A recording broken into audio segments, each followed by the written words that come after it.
Price அடைவான். சந்தோஷமா இருக்கிறீங்களா? சந்தோஷமா இருங்க. கர்த்தர் உங்களோட கூட இருக்கிறார். இந்த நாட்கள்ல நம்மளோட ஜீவியம், அல்லேலூயா, நம்ம ஜீவியத்துல நம்ம கிரியைகள் எப்படி இருக்குது? அல்லேலூயா, நம்ம கிரியைகள் இந்த நாட்கள் நம்ம அநேக பேர் பார்த்தீங்கன்னா, நம்மளுடைய கிரியைகள் எப்படி மாறிக்குது? திருடுறோம், பொய் சொல்றோம், ஏமாத்துறோம். நிறைய பேர்களுக்கு என்ன பண்ண, வீட்டில் இருக்கிறவங்களுக்கு உண்மையாக இல்லாமல் இருக்கிறோம். அல்லேலூயா, அநேக காரியங்கள் நம்ம செய்து கொண்டிருக்கிறோம். அது மாதிரி செய்யும் போது அந்த காரியம் என்ன ஆகுனா நம்மளுக்கும் ரிப்பீட் ஆகும். அதுதான் உலகத்தில் சொல்லுவாங்க, நான் என்னத்தை விதைக்கிறானோ அதுதான் என்ன பண்ணுவான், பெற்றுக்கொள்வான். ஆனால் வேதம் சொல்கிறது பாருங்க, ரோமர் 2 அதிகாரம் 6 வசனம் சொல்கிறது, தேவன் அவனவனுடைய கிரியைகள் தக்கதாக அவனவனுக்கு பயனளிப்பார். அல்லேலூயா. ஸோ இந்த மாதிரி நீங்கள் காரியங்கள் செய்திருந்தீங்கன்னா உலகத்தில் இன்னையோட அதை விட்டுருங்க.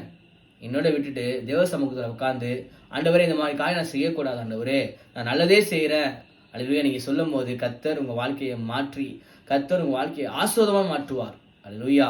இதனால போய் நல்ல காரியங்களை செய்யுங்க. கர்த்தர் உங்கள் வாழ்க்கையை பெரிய காரியங்களை செய்வார். ஆமென். Praise God.